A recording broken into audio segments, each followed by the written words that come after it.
Okay, so today I'm going to show you how to print out your pictures from the internet, your logos, and use Photoshop to create like a composite. So the first thing you really need to do is make sure your Photoshop's open and your internet's ready to go on Google Images. So first we're going to start in Photoshop. So when you open up Photoshop, it's all open. We go to File, New, and then this is going to pop up right here. And you want to go, once you go to File, New, this is what's going to pop up right here.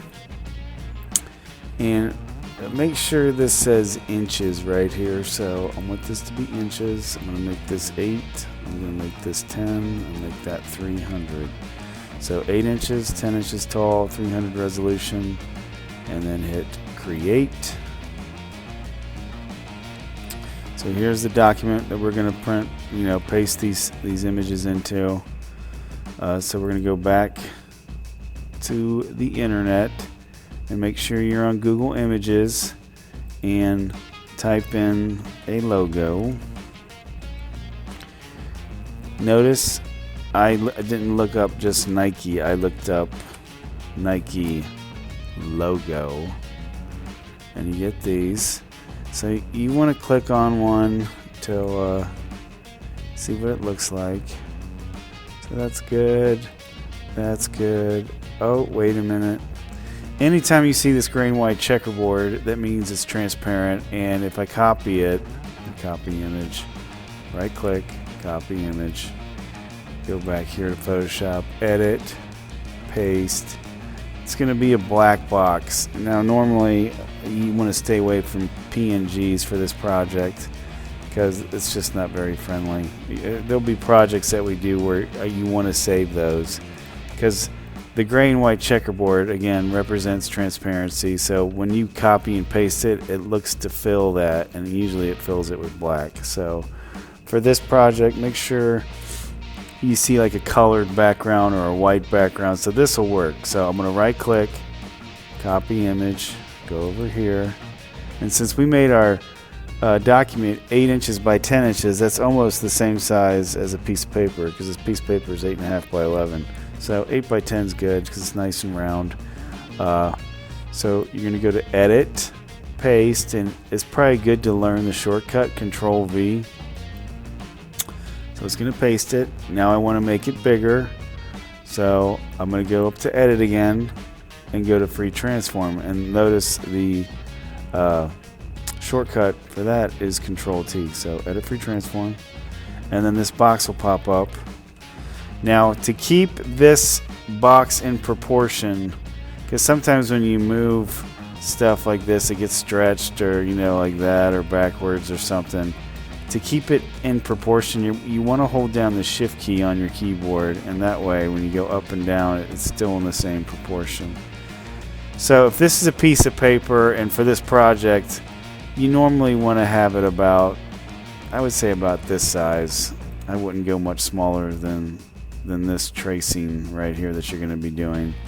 So get it to where you like it.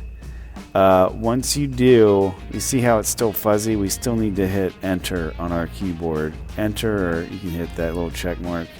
So to get rid of the box and go on to the next one, you have to hit enter on my keyboard, so I did that. Now notice it got nice and crisp. So I'm going to move that up a little bit right here because you can see I'm on the move tool. Move that right there. Alright, so I'm going to go back. I have already picked some out, so I'm just going to click on those and get those ready to go. Right click, copy image. Now a good shortcut when I go back here, I've been telling my students, if you want to make it really easy, just hit Control V and then Control T. Control V, paste, Control T, transforms, and then hold down shift key, move that around like right there. And alright, maybe rotate it. If you want to rotate it, notice where I move my mouse past that last box, and then you see the two little arrows. You click and drag, you can literally put it like right here. So to get rid of the box, you hit enter. Now you might notice it cuts off part of the Nike sign. That's an easy fix. You can either drag this underneath like that and maybe make this a little bit smaller, edit free transform. Notice I'm on the Nike layer. So I might make it just a little bit smaller, so right there. How do I get rid of the box? I hit the enter key. So I'll need 2 more, or just to fill it up. Silhouettes are always good to look up. Say you play sport, baseball silhouette. There's all these to choose from. Right click, copy image. These are great shapes to use. Control V, then Control T. That's edit paste and edit free transform. That's the shortcut version. That's a perfect size right there. I'll leave that alone. Now I'll go back here, get the next one. Right click, copy image, go to Photoshop, Control V as in Vendetta, and then Control T as in toy, and then hold down Shift, edit free transform. Maybe move that right about, maybe make that a little bit bigger. Edit free transform. I want to make that bigger. Yeah, right about there. Now notice that now I'm covering up those two. Easy fix. It's right here. Drag it underneath there. I might have to go to this layer and move it up a little bit so I can see everything. Okay, so it's all good. Now you'll notice the Nike, the baseball silhouette, the Walking Dead, they're already nice in black and white for me, but the in and out is not. It's colored. So if you have a colored logo, you want to make it strictly black and white. It just saves yourself a headache for tracing.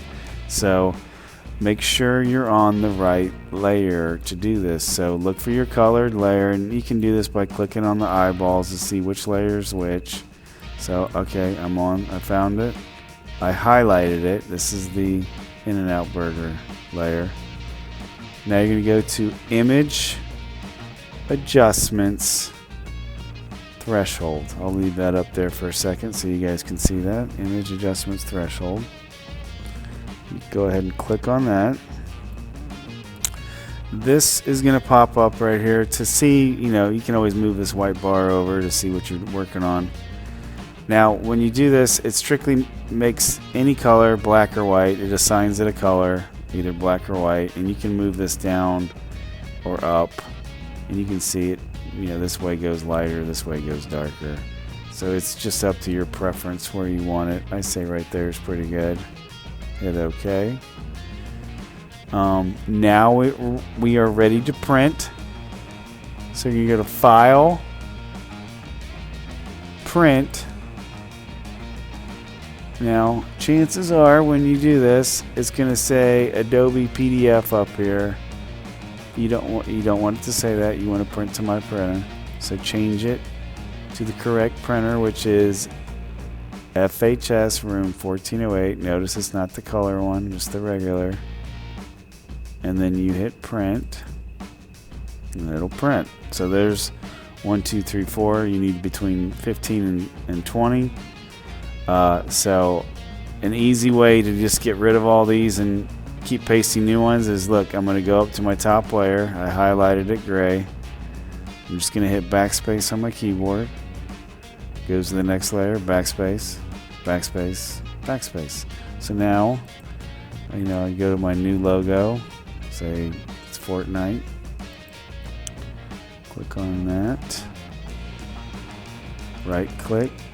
Copy image, go over here, Control V, then Control T, hold down Shift on my keyboard, and then use my mouse to make it the right size. I can let go of Shift now. So that's a good size. To get rid of that box, we hit Enter, or you can hit this little check mark, either one, and then you just repeat the process until you print out between 15 and 20 logos. Again, File, Print. Make sure you're printing to the right printer.